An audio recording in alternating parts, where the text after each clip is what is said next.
Bonjour à toutes et à tous, j'espère que vous allez bien. Quant à moi, ça va. Je vous présente mes sincères excuses pour cette longue absence. Il y a plusieurs raisons justement pour cela, mais je vous les expliquerai un peu plus tard.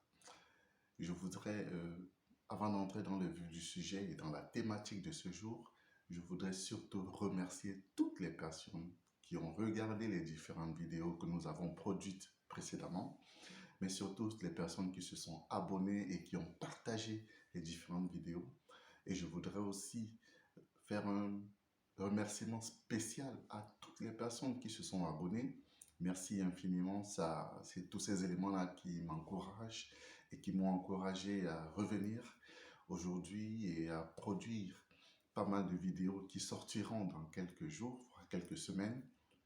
Je ferai le mieux possible pour pouvoir être régulier comme je vous l'ai promis.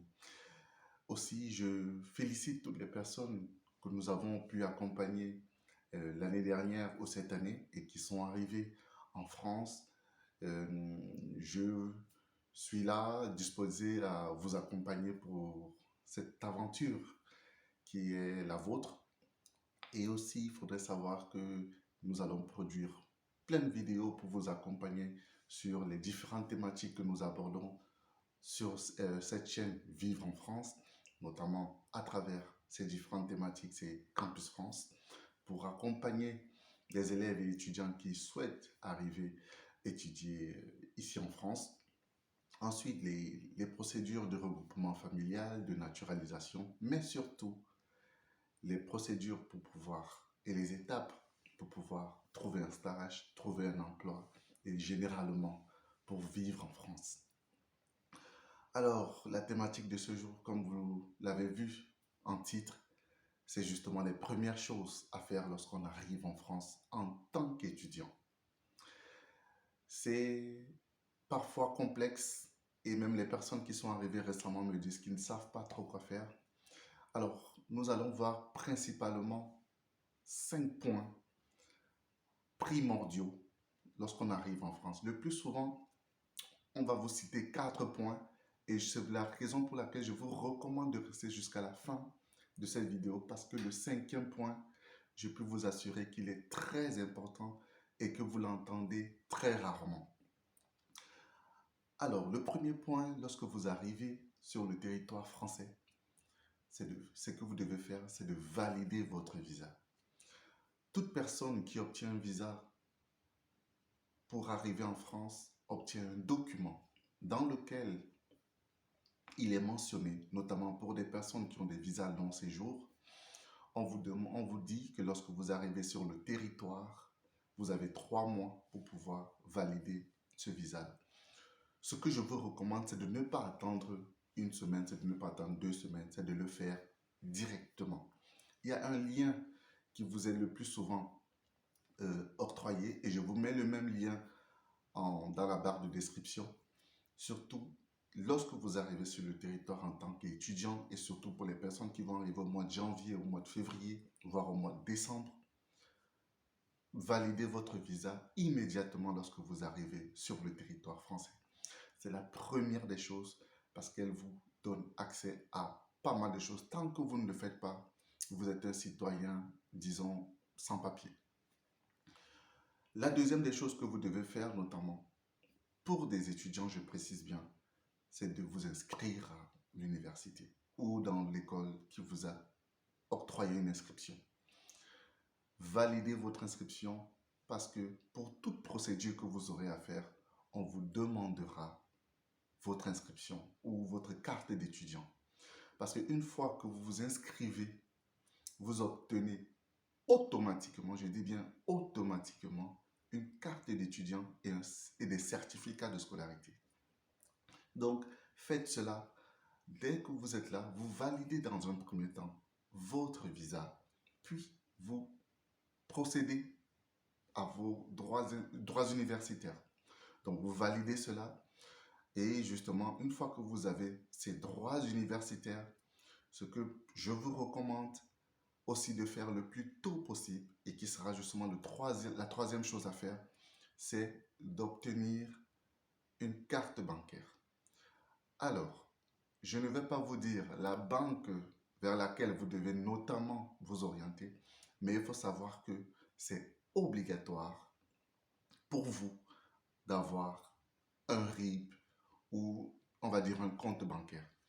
Vous savez, pour arriver en France, on fait un AVI, donc une AVI, pardon, donc une autorisation de virement irrévocable. Donc il est question que lorsque vous arriviez, que vous ayez un compte bancaire pour qu'on puisse vous virer vos droits que vous avez probablement déposés dans un compte dans votre pays de provenance. Donc il est question pour vous de vous faire un compte bancaire. Et pour cela, il faudrait savoir que ça pourrait mettre parfois 10 voire 2 semaines pour pouvoir obtenir un rendez-vous. Et aussi, il faudrait attendre parfois 10 voire 2 semaines pour obtenir votre RIB ou votre carte bancaire. Donc, il faudrait faire cela le plus tôt possible. Donc, vous voyez qu'en principe, ça pourrait vous prendre un mois. Et justement, pendant ce mois-là, il vous faudrait pour vous des ressources, je vais dire en cash, des liquidités pour pouvoir vivre sur le territoire, notamment si vous êtes seul, si vous n'êtes pas en famille, bien entendu. Donc, s'il vous plaît, dès que vous arrivez sur le territoire, faites justement le nécessaire et vous allez voir le quatrième et le cinquième point. C'est une sorte de continuité. Donc, les quatrième et cinquième points seront justement la suite de ces trois premières choses dont je vous ai parlé. Et justement, la quatrième chose à faire, et qui est très importante, c'est de vous inscrire à la sécurité sociale. Elle est gratuite, mais c'est obligatoire. Et justement, il faudrait savoir que la sécurité sociale est là pour couvrir vos problèmes sanitaires. Donc, si vous avez des problèmes de santé, ce sera couvert par la sécurité sociale. Même pour des personnes parfois surtout pour des dames qui arrivent étant enceintes ou bien qui tombent enceintes sur le territoire, vous serez couverte par la sécurité sociale. Donc, il est primordial justement de vous inscrire, de vous affilier à la sécurité sociale. Pour cela, on va vous demander justement un visa, en fait, un titre de séjour ou un visa. Et vous savez que lorsque vous avez un visa long séjour, il vaut titre de séjour. Donc, vous voyez que ça revient sur la première étape qui consiste à valider votre visa. Ensuite, on va vous demander une carte d'étudiant.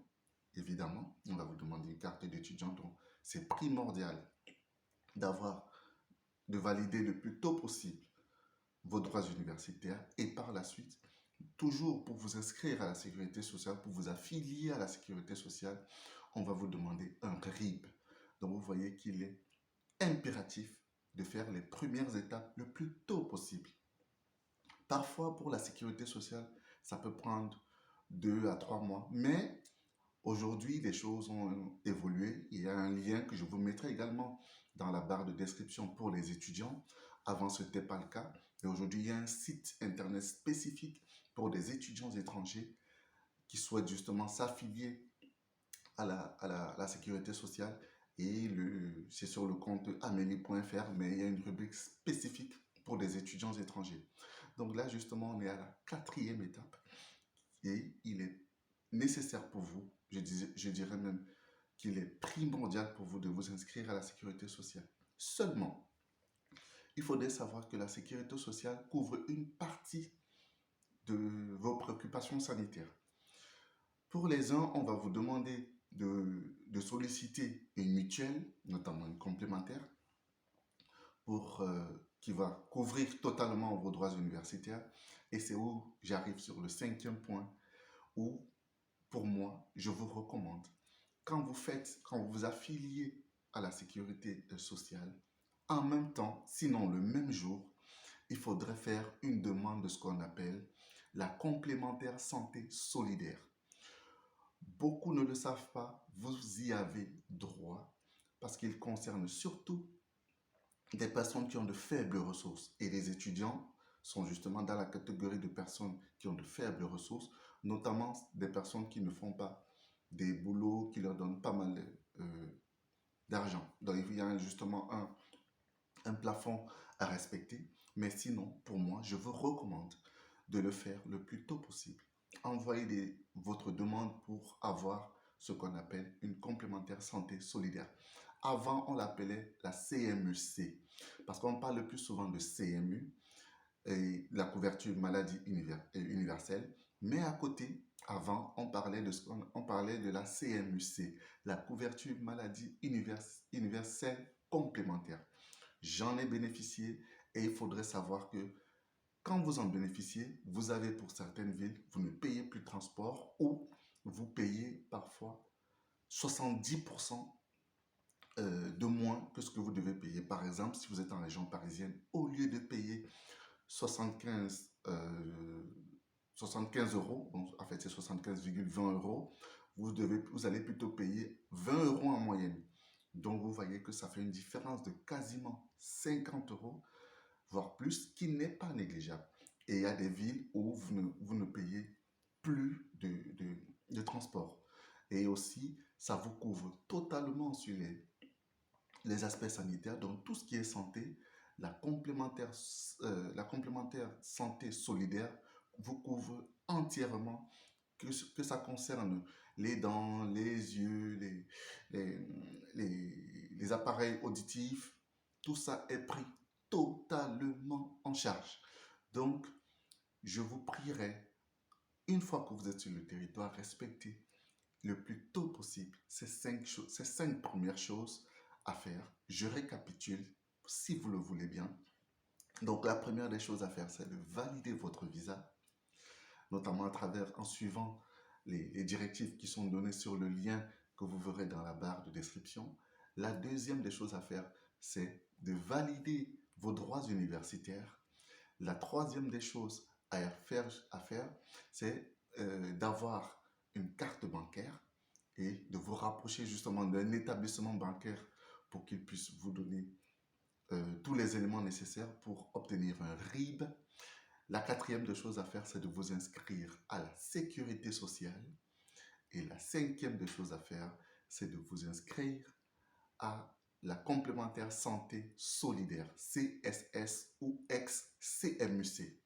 Voilà ce que j'avais pour vous ce jour. Je vous remercie de m'avoir suivi jusqu'à la fin. Je vous prie de partager cette vidéo parce qu'elle pourrait intéresser plusieurs personnes, voire vos frères, vos amis, vos collègues, des personnes que vous connaissez. Partagez la vidéo, abonnez-vous si cette vidéo vous a intéressé parce qu'il y aura plein de vidéos derrière qui arrivent et qui seront très intéressantes pour chacune et chacun de vous. Très bonne journée et à bientôt.